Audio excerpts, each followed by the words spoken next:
అందరికీ నమస్తే అండి. నా పేరు ఈశ్వరరావు దాసరి. మీరు చూస్తుంది education Adda in Telugu. Friends, మీరైతే రిజల్ట్ కోసం చాలా రోజుల నుంచి వెయిట్ చేస్తున్నారు. అయితే రిజల్ట్ అయితే అతి త్వరలో మ్యాక్సిమం ఒక 1 వీక్ ఆర్ 2 వీక్స్లో మీకు రిజల్ట్ అయితే కన్ఫామ్గా వస్తుందండి. ఈ మంత్లోనే మీకు రిజల్ట్ వస్తుంది. ఫిజికల్ టెస్ట్ అయితే మేబీ నెక్స్ట్ మంత్ పెట్టినా ఆశ్చర్యపో అవసరం లేదండి. అయితే రీసెంట్గానే మన ఎస్ఎస్సి పోర్టల్లో రివైజ్డ్ వేకెన్సీ అంటే ఇంతకుముందు మనకి 26,000 పోస్టులు అయితే ఉండేవి. దానికి సగానికి పైగా పోస్టులు కలుపుతూ మనకి 46,600 పోస్టులు అనేది మనకి రివైజ్డ్ వేకెన్సీ చూపించడం జరిగింది కదండి. అయితే ఏ కేటగిరీకి ఎన్ని పోస్టులు ఉన్నాయి అంటే మన ఆంధ్రప్రదేశ్ అలాగే తెలంగాణ ఏ కేటగిరీకి ఎన్ని పోస్టులు ఉన్నాయి అనేది ఈ వీడియోలో మనం తెలుసుకుందామండి. అలాగే మీకు రన్నింగ్ అంటే గ్రౌండ్లో ఉంటుందా లేదా రోడ్డు పైన ఉంటుందా అది కూడా ఈ వీడియోలో ఎక్స్ప్లెయిన్ చేసుకుందాం. అలాగే చెస్ట్కు సంబంధించిన టిప్స్ కూడా ఈ వీడియోలోనే మీకు చెప్తానండి. ఏ విధంగా బ్రీతింగ్ అనేది తీసుకుంటారు అంటే చెస్ట్ ఏ విధంగా చూస్తారని కూడా మనం ఈ వీడియోలో డిస్కస్ చేసుకుందాం. వీడియోలోకి వెళ్ళే ముందు నా యొక్క చిన్న విన్నపం అండి, మీరు వీడియో చూసి వెళ్ళిపోకుండా ఛానల్ని సబ్స్క్రైబ్ చేసుకోండి. సబ్స్క్రైబ్ చేసుకోవడం వల్ల నాకు ఒక చిన్న ఎంకరేజ్మెంటు, అలాగే లైక్ చేయండి. ఫ్రెండ్స్, అయితే మనకి ఇప్పుడు వేకెన్సీస్ చూసుకుంటే మనకి ఆంధ్రప్రదేశ్లో వచ్చి నక్సల్స్ ఎఫెక్టెడ్ ఏరియా కాకుండా నార్మల్గా ఉన్న పోస్టులు చూద్దామండి. మేల్ క్యాండిడేట్స్ వచ్చి 322 పోస్టులు అయితే ఉన్నాయండి. అదర్స్లో ఎస్సీ వచ్చి 129, ఎస్టీ వచ్చి 56 పోస్టులు అండి, ఓబీసీ వచ్చి 215 పోస్టులు అండి, ఈడబ్ల్యూఎస్ వచ్చి 87 పోస్టులు అండి. మనకు టోటల్గా 809 పోస్టులు అయితే మనకి మేల్ క్యాండిడేట్స్కి ఉన్నాయండి, ఓన్లీ నక్సల్స్ ఏరియా కాకుండా. ఇప్పుడు నక్సల్స్ ఎఫెక్టెడ్ ఏరియా చూద్దామండి. అదర్స్ 318 అండి, ఎస్సీ 157, ఎస్టీ 56, ఓబీసీ 214, ఈడబ్ల్యూఎస్ 114, 859 వచ్చి నక్సల్స్ ఎఫెక్టెడ్ డిస్ట్రిక్ట్స్ అండి. నక్సల్స్ ఎఫెక్టెడ్ డిస్ట్రిక్ట్ వచ్చి మన ఆంధ్రప్రదేశ్లో ఈస్ట్ గోదావరి, శ్రీకాకుళం, విశాఖపట్నం, అల్లూరి సీతారామరాజు కొత్త డిస్టిక్ అండి, పార్తీపురం మన్యం ఇది కూడా కొత్త డిస్టిక్లే. అయితే ఈ డిస్టిక్లు మాత్రమే మనం నక్సల్స్ ఎఫెక్టెడ్ డిస్ట్రిక్ట్స్ చూపించడం జరిగింది ఆ యొక్క నోటిఫికేషన్లో. నెక్స్ట్, ఈ ఆంధ్రప్రదేశ్లో మనకి ఫీమేల్కి ఎన్ని పోస్టులు ఖాళీ ఉన్నాయంటే అదర్స్ వచ్చి 43 అండి, ఎస్సీ వచ్చి 19 అండి, ఎస్టీ 7 పోస్టులు అండి, ఓబీసీ 28 అండి, ఈడబ్ల్యూఎస్ 10 పోస్టులు అండి. మనకు ఓవరాల్గా 107 పోస్టులు అనేది నక్సల్స్ ఎఫెక్టెడ్ డిస్ట్రిక్ట్ కాకుండా ఇది 107 పోస్టులు అనేది ఫీమేల్కి అయితే ఉన్నాయండి. నెక్స్ట్, నక్సల్స్ ఎఫెక్టెడ్ డిస్ట్రిక్ట్లో వచ్చి ఫీమేల్కి వచ్చి అదర్స్లో 40 ఉన్నాయండి, ఎస్సీ వచ్చి 26 ఉన్నాయి, ఎస్టీకి 7 ఉన్నాయి, ఓబీసీకి 27, ఈడబ్ల్యూఎస్కి 17 పోస్టులు ఉన్నాయండి. మనకు ఓవరాల్గా 117 పోస్టులు అయితే మనకి చూపించడం జరిగింది. మనకి నక్సల్స్ ఎఫెక్టెడ్ డిస్ట్రిక్ట్లో అయితే ఫీమేల్స్కి ఇలా ఉన్నాయండి. అయితే ఈ అదర్స్ ఉన్నాయి కదండి, ఈ అదర్స్ వచ్చేసరికి ఎస్సీ, ఎస్టీ, ఓబీసీ, ఈడబ్ల్యూఎస్ వీళ్ళందరూ కూడా ఇందులోకి వస్తారండి. నో ప్రాబ్లం, ఎన్ని పోస్టులు ఉన్నాయి అన్ని పోస్టులు కూడా మీరు ఎలిజిబుల్ అవుతారు. సో అదర్స్కి అనేది అందరూ కూడా కాంపిటీషన్ అనేది ఉంటుంది. సో నెక్స్ట్ మనం ఇక్కడ ఓవరాల్గా చూసుకుంటే ఎన్ని పోస్టులు అనేది మన ఆంధ్రప్రదేశ్కి ఉన్నాయని చూడండి. మేల్ వచ్చేసరికి 1668 అండి. 1668 వచ్చి నక్సల్స్ ఎఫెక్టెడ్ డిస్ట్రిక్ట్ ఏరియా, అలాగే నార్మల్గా ఉన్న పోస్టులు కలిపి మనకి 1668 పోస్టులు అయితే మనకు ఉన్నాయండి. ఫీమేల్ వచ్చేసరికి 224 అండి, 2 కలుపుకుంటూ మొత్తం టోటల్గా మనకి ఫీమేల్ అలాగే మేల్ క్యాండిడేట్స్కి టోటల్ పోస్టులు వచ్చి 1892 పోస్టులు అయితే మనకి ఓవరాల్గా మనకైతే రివైజ్డ్ నోటిఫికేషన్లో చూపించడం జరిగింది. సో ఫ్రెండ్స్, మీరైతే మాత్రం నెగ్లెక్ట్ చేయకండి. మ్యాక్సిమం కట్ ఆఫ్ అయితే తగ్గించడానికి అవకాశం అయితే ఉంది. ఎందుకంటే రివైజ్డ్ వేకెన్సీలో పోస్టులు అయితే చూపించారు కాబట్టి. సో మీరైతే అధైర్యపడకండి, కష్టపడి చదివి రాశారు కాబట్టి మీరు ఫిజికల్గా నెక్స్ట్ ప్రిపేర్ అవ్వండి, గ్రౌండ్కి వెళ్ళండి, 5 గేమ్ ప్రాక్టీస్ చేయండి. ప్రాక్టీస్ చేస్తేనే మీరు 5 గేమ్ సాధించగలరు. సరే, నాకు రిజల్ట్ వస్తుందిలే, వచ్చిన తర్వాత నేను ప్రాక్టీస్ చేస్తానంటే మాత్రం సాధించలేరండి. యాజ్ ఏ ఎక్స్పీరియన్స్ క్యాండిడేట్గా మేము చెప్తున్నాం, మీరు ప్రాక్టీస్ చేస్తేనే మీరు 5 గేమ్ అనేది వేయగలరు. అలాగే చెస్ట్ ఇంప్రూవ్మెంట్ కూడా చేయాలి. ఇప్పుడు మనం తెలంగాణలో చూద్దామండి. మనకి తెలంగాణ వచ్చేసరికి అదర్స్ వచ్చేసరికి 268 పోస్టులు అనేది అదర్స్లో ఉన్నాయి. ఎస్సీకి 133, ఎస్టీకి 40, ఓబీసీకి 171, ఈడబ్ల్యూఎస్కి 112 పోస్టులు అండి. ఓవరాల్గా 724 పోస్టులు అనేది మనకి ఇక్కడ నార్మల్లో చూపించడం జరిగింది. 724 అండి. అలాగే మనం నక్సల్స్ ఎఫెక్టెడ్ డిస్ట్రిక్ట్స్ చూద్దామండి. మేల్ వచ్చేసరికి అదర్స్ 108 పోస్టులు ఉన్నాయండి, ఎస్సీ 74 పోస్టులు ఉన్నాయండి, ఎస్టీ 16 పోస్టులు ఉన్నాయండి, ఓబీసీ 64 అండి, ఈడబ్ల్యూఎస్కి 55 అండి. ఓవరాల్గా మనకి 317 పోస్టులు అనేది 317 పోస్టులు అనేది నక్సల్స్ ఎఫెక్టెడ్ డిస్ట్రిక్ట్ ఏరియాలో చూపించడం జరిగింది.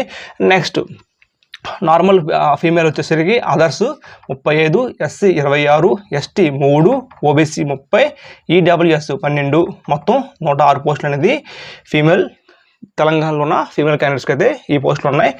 నెక్స్ట్ ఈ ఫీమేల్స్ వచ్చేసి నక్సల్స్ ఎఫెక్టెడ్ ఏరియా డిస్ట్రిక్ట్ చూద్దామండి. అదర్స్ 31, ఎస్సీ 6, ఎస్టీకి అయితే పోస్టులు లేవండి, ఓబీసీ 15, ఈడబ్ల్యూఎస్కి 7 పోస్టులు అండి.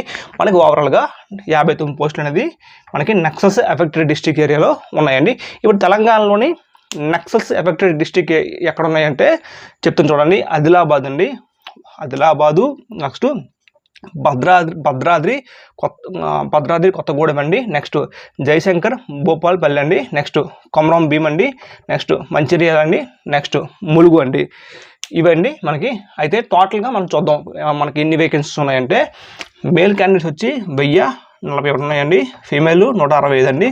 రెండు కలుపుకుంటే 1206 పోస్టులు అనేది మనకి తెలంగాణలోని వేకెన్సీస్ అయితే చూపించడం జరిగింది. ఈ 20 వేకెన్సీలో చూపించడం జరిగింది. నెక్స్ట్ వచ్చి మనకి రన్నింగ్ అండి, ఈవెంట్స్ అనేది ఇంతకుముందు మనకి 5 km అనేది రోడ్ ఇచ్చేవారండి. అంటే ఫర్ ఎగ్జాంపుల్ మనం ఎక్కడో ఒక దగ్గర, అంటే ఫర్ ఎగ్జాంపుల్ మన తెలంగాణలో సిఆర్పిఎఫ్ చంద్రాయణగుట్టలో మనకి ఒక యూనిట్ ఉంది కదండి. ఆ యూనిట్లో మనకి వ్యాన్తో పట్టుకెళ్ళేవారు. అంటే ఒక వ్యాన్ ఉంటుంది, ఆ వ్యాన్తో పట్టుకెళ్ళి దూరంగా అక్కడ మనకు వదిలేవారు. అంటే అక్కడ స్టార్ట్ చేసేవారు. మళ్ళీ మనకి తిన్నగా మనకి క్యాంప్ ఆఫీస్లోకి, ఆ యూనిట్లోకి ఎంటర్ అవడమే మనకి 5 km అనేది క్లోజ్ అయినట్టు చూసుకునేవారు. అలా మనకి 5 km అనేది నిర్వహించేవారు. మనకి గ్రౌండ్లో పెడతారని కొంత సమాచారం అయితే ఉంది. అది ఎంతవరకు నిజమో మనకు తెలియదు. కాకపోతే ఒకవేళ గ్రౌండ్లో పెడితే మ్యాక్సిమం సెన్సార్ అయితే పెడతారండి. ఏ విధంగా పెడతారనేది ఇప్పుడు చూద్దామండి. ఒకవేళ మనకి గ్రౌండ్లో పెడితే మనకి సర్కిల్ ఇలా ఉంటుందండి. ఇలా మనకి ఇది గ్రౌండ్ అనేది, ఇలా సర్కిల్ కనిపిస్తుంది కదండి, ఇది గ్రౌండ్ అండి. ఇక్కడ మనకి సెన్సార్ మ్యాట్లు అనేది అరేంజ్ చేస్తారండి. ఇలా సెన్సార్లు అయితే ఉంటాయండి. మనకి అభ్యర్థులు ఎస్ఎస్సి జీడీ కానిస్టేబుల్ అభ్యర్థులు ఒక 50 మంది ఇలా మనకి లైన్లో కూర్చోబెడతారు. ఒక్కొక్కరికి కాలికి సెన్సార్ అనేది అమర్చబడుతుంది. అంటే ఒక బెల్ట్ అనేది ఇస్తారండి. ఆ బెల్ట్లో సెన్సార్ పెడతారు. ఆ బెల్ట్ అనేది వారు చెప్తారు ఏ కాలికి కట్టుకోవాలని. ఆ కాలికి మీరు సెన్సార్ కట్టుకుంటారు. కట్టుకున్న తర్వాత మీరు వాళ్ళు అక్కడ స్టార్ట్ అని చెప్తారు. ఆ స్టార్టింగ్ టైంకి మనం ఇక్కడ స్టార్ట్ అవ్వాలండి. ఈ మ్యాట్ మనం టచ్ చేయగానే, ఇక్కడ మ్యాట్ ఉంటుంది కదండి, ఈ మ్యాట్ మనం టచ్ అవ్వగానే మన యొక్క టైం అనేది స్టార్ట్ అవుతుందండి. ఇలా సర్కిల్ అనేది 400 మీటర్లు అనేది ఉంటుందండి యాక్చువల్గా. ఎందుకంటే మనకి 1.6 అనేది కేఎం అనేది ఇప్పుడు చూసినా మనకి 400 మీటర్స్ వేస్తారండి. 400 మీటర్స్ ఇంటూ 4 అండి, అంటే ఎంత అవుతుందండి 1600 మీటర్లు కదండి. సో మనకి ఇదే విధంగా 400 మీటర్లతో రన్నింగ్ అయితే ఉంటుందండి. ఎందుకంటే మనకి 5 km అంటే 5000 మీటర్లు కదండి. 5000 మీటర్లు అంటే డివైడెడ్ బై మనం 4 చేసిన ఎంత వస్తుందని 12 రౌండ్ల వస్తుందండి. సో అది మనకి కరెక్ట్ కాదు. కాబట్టి మ్యాక్సిమం నాకు తెలిసి ఈ యొక్క గ్రౌండ్ వచ్చి 500 మీటర్స్ అనేది పెడతారు. 500 మీటర్స్ ఇంటూ 10 రౌండ్లు అండి. అప్పుడు ఎంత అవుతుంది 5000. అంటే 5 km అనేది 5 km అనేది మనకి అలా కంప్లీట్ అవుతుంది. ఇది నా ఊహాగానం మాత్రమే. అంటే ఇది అఫీషియల్గా అయితే రాలేదండి, నేను చెప్తున్నాను అంటే ఇలా జరుగుతుందేమో అని. అంటే ఒకవేళ గ్రౌండ్ ఇస్తే ఈ విధంగా మనకి ఇదే కదండి ఆప్షన్ ఉంది. మరి ఇంకా మన 400 మీటర్లు పెట్టుకున్నా మనకి సెట్ అవ్వదు కదా, 5 km సెట్ అవ్వదు కదా. సో మనకి 500 ఇంటూ 10 రౌండ్లు అయితే మనకి కరెక్ట్గా సెట్ అవుతుంది. ఈ విధంగా పెడతారండి. అలాగే ఫీమేల్కి అయితే మాత్రం రోడ్ అయితే ఎవరు కంపల్సరీ గ్రౌండ్లోనే చేస్తారు. ఎందుకంటే వాళ్ళకి 1.6 km కాబట్టి 1.6 అనేది గ్రౌండ్ వేస్తారు. గ్రౌండ్ వచ్చి 400 మీటర్లు ఉంటుంది, 4 రౌండ్లు వేయాలి. వాళ్ళు కూడా కాలుకి సెన్సార్ పెట్టడం జరుగుతుంది. ఈ విధంగా ఒకవేళ రన్నింగ్ పెడితే పెట్టచ్చు. ఇంకో విధంగా మనకి 5 km పెడితే ఏ విధంగా ఉంటుందంటే, ఫర్ ఎగ్జాంపుల్ ఇక్కడ మనకి యూనిట్ ఉందనుకోండి, మనకి ఇక్కడ ఎక్కడో దూరంగా వదిలేస్తారండి.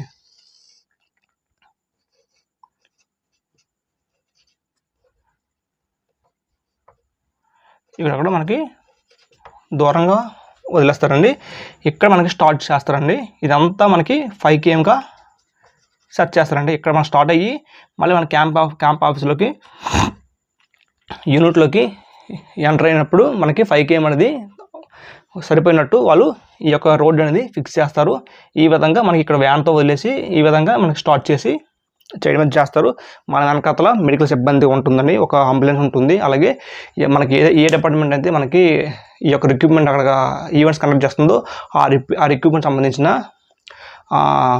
ఫోర్స్ అనేది మన వెనకాల కారుతోని బైక్తో రన్ చేయడం మనతో పాటు వస్తారండి. వీడియో కూడా తీస్తారు. సో ఈ విధంగా చేస్తారు. ఇంకో విధంగా చేస్తారండి. ఇంకో విధంగా కూడా కండక్ట్ చేసిన రోజులైతే ఉన్నాయి.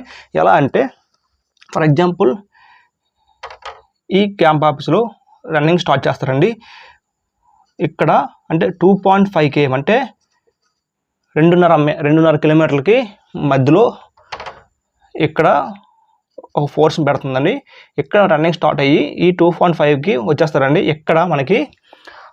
ఇక్కడ ఉన్న సిబ్బంది మనకి ఒక టోకెన్ కానీ కాయిన్ కానీ ఏదో ఒకటి ఇస్తారండి. మన చేతి పట్టుకోవాలి. అది పట్టుకొని తీసుకొని మళ్ళీ రన్ చేసుకొని ఇక్కడ సబ్మిట్ చేసేయాలి. ఆ విధంగా కూడా రన్ చేశారు. నేను చెప్తున్నాను ఈ విధంగా కూడా రన్ చేయొచ్చని. మీరు ఏదైనా సరే మీరు ఇంకా ఫిక్స్ అయిపోవాలి. 5 km అనేది 24 నిమిషాల్లో ఇంకా లోగానే ఇంకా వెయ్యాలి. ఆ రకంగా మీరు ఫుల్ ఫ్లెడ్జ్డ్గా ప్రాక్టీస్ చేయండి. ప్రాక్టీస్ చేస్తేనే మీరు 5 km అనేది సాధించగలరు. లేదు నాకు రిజల్ట్ వస్తుంది, రిజల్ట్ వచ్చాక 2-3 రోజుల్లో నేను ప్రాక్టీస్ చేసి కొట్టేస్తానంటే కష్టం. 2-3 కిలోమీటర్లు పెరిగితే ఆగిపోతారు. సో మీరు ఇంత కష్టపడి అంటే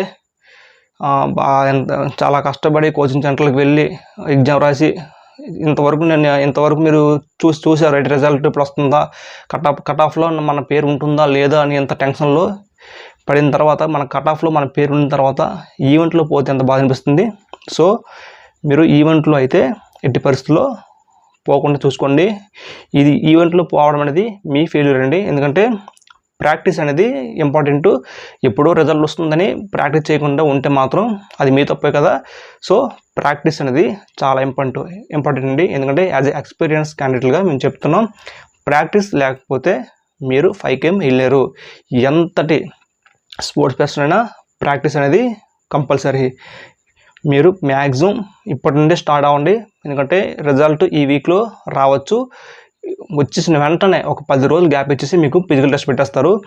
మీ పొరపాటున మీ పేరు అనేది తొందరగా ఫిజికల్ టెస్ట్లో ఉంటే ఇబ్బంది కదండి. సో అందువల్ల మీరు ప్రాక్టీస్ అనేది చేయండి. నెక్స్ట్ చెస్ట్ అనేది ఏ విధంగా చూస్తారనేది ఇప్పుడు చూడండి. చెస్ట్ వచ్చేసరికి షెడ్యూల్ ట్రైబ్స్ తప్పించి మిగతా వాళ్ళందరూ కూడా నార్మల్ 80 సెంటీమీటర్స్ అనేది అందరికీ ఉండాలండి. ఒక షెడ్యూల్ ట్రైబ్స్ మాత్రమే. షెడ్యూల్ ట్రైబ్స్ అలాగే కొన్ని ప్రాంతాలు ఇచ్చారు, అది మనకు ఆంధ్రప్రదేశ్ తెలంగాణ రాదు కాబట్టి అది విడిచిపెట్టండి. షెడ్యూల్ ట్రైబ్స్ మాత్రమే మినహాయింపు ఉంటుంది చెస్ట్లో. మిగతా వాళ్ళందరికీ కూడా 80 సెంటీమీటర్లు అనేది నార్మల్. మనకి నార్మల్ టేప్ పెట్టేటప్పుడు నార్మల్ అనేది కంపల్సరీగా 80 సెంటీమీటర్లు అయితే రావాలి. నెక్స్ట్ +5 బ్రీతింగ్ అంటే 85 సెంటీమీటర్లు అనేది మనం ఊపిరి పీల్చుకుంటే రావాలండి. వాళ్ళు మనం టేప్ పెడతారు, మనం బ్రీతింగ్ ఇచ్చేటప్పుడు 5 సెంటీమీటర్లు అనేది మనకి ఊపిరి పీల్చుకున్నప్పుడు రావాలండి. అలా వస్తేనే మీరు చెస్ట్ అనేది క్వాలిఫై అయినట్టు. ఫర్ ఎగ్జాంపుల్ మీకు 82 చెస్ట్ ఉందండి, మీకు 3 వస్తే సెలెక్ట్ అయినట్టు కాదండి. ఎందుకంటే మీకు 82 ఉన్నా మీకు 5 అనేది బ్రీతింగ్ రావాల్సిందే. మీకు నార్మల్ అనేది 80 ఉండాలండి. నార్మల్ బ్రీతింగ్ అనేది కంపల్సరీగా 5 అనేది రావాలి. ఫర్ ఎగ్జాంపుల్ మీకు అంటే నార్మల్ ఎంత ఉన్నా ప్రాబ్లం లేదండి. ఎంత అంటే 80 దాటి ఎంత ఉన్నా మీకు ప్రాబ్లం లేదు. కాకపోతే మీకు బ్రీతింగ్ అనేది కంపల్సరీగా 5 అనేది రావాలి. ఫర్ ఎగ్జాంపుల్ 82 మీకు నార్మల్ ఉంటే 82 + 5 కలుపుకుంటూ 87 అనేది మీకు బ్రీతింగ్తో రావాలి. ఫర్ ఎగ్జాంపుల్ మీకు చెస్ట్ తక్కువగా ఉంది అండ్ నార్మల్ తక్కువగా ఉంది.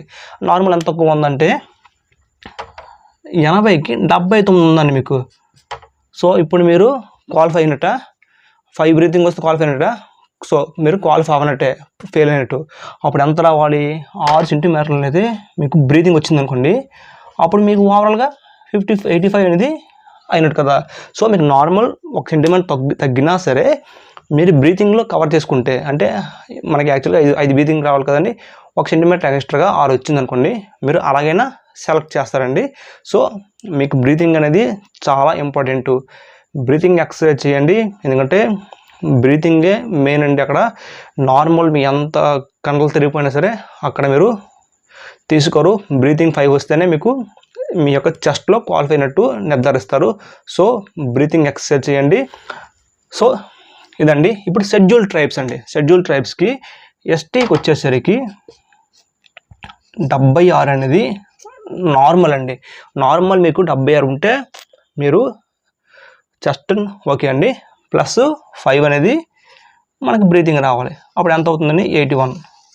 వీళ్ళకి కూడా నార్మల్లో వాళ్ళకి ఎక్సెప్షన్స్ ఇచ్చినా సరే బ్రీతింగ్లో మాత్రం ఇవ్వలేదండి. ఎవరికి కూడా బ్రీతింగ్ అనేది 5 అనేది కంపల్సరీ రావాలి. సో 76 + 5 81 అనేది వీళ్ళకైతే రావాలండి. సో ఫ్రెండ్స్ మీకు అర్థమైంది కదండి, మనకి ఈవెంట్స్ అనేది ఈ విధంగా కండక్ట్ చేస్తారు. సో మీరైతే రిజల్ట్ వరకు వెయిట్ చేసి కట్ ఆఫ్లో నా నేమ్ ఉందా లేదో అని టెన్షన్ పడుతూ గ్రౌండ్కి వెళ్ళకుండా ఉంటే మాత్రం మీరే లాస్ అవుతారండి. ఎందుకంటే ఎంత కష్టపడి చదివి ఇంతవరకు మీరు నిరీక్షించి కట్ ఆఫ్లో మీ నేమ్ ఉండి అక్కడ 5 గేమ్లో మీరు సెలెక్ట్ అవ్వకపోతే, 5 గేమ్లో కానీ చెస్ట్లో కానీ సెలెక్ట్ అవ్వకపోతే, హైట్లో పోతే దాన్ని మనం ఏం చేయలేము. ఎందుకంటే అది మన హైటు పుట్టుతో వచ్చింది కాబట్టి మనం దానికి ఏం చేయలేం. సో హైట్ మనం ఏం చేయలేం కాబట్టి రన్నింగ్ అయినా చెస్ట్ అయినా అది మన చేతిలో ఉంది. మనం దాన్ని పెంచుకోగలం, తగ్గించగలం. సో మీరు చెస్ట్లో కానీ రన్నింగ్లో కానీ పోతే మాత్రం చాలా బాధపడతారు. అందుకే మీరు ప్రాక్టీస్ చేయండి. ఎంత ప్రాక్టీస్ చేస్తే అంత మీకే మంచిదండి. ఓకే ఫ్రెండ్స్, నా యొక్క వీడియో కానీ మీకు నచ్చుంటే ప్లీజ్ దయచేసి సబ్స్క్రైబ్ చేయండి. సబ్స్క్రైబ్ చేయడం వల్ల నాకు ఒక చిన్న ఎంకరేజ్మెంట్ అండి. అలాగే ఈ వీడియోని లైక్ చేయండి. లైక్ చేయడం వల్ల యూట్యూబ్ అనేది SSC GD కానిస్టేబుల్ ఎవరైతే ప్రిపేర్ అవుతున్నారో వారికి ఈ వీడియోని రికమెండ్ చేస్తుంది.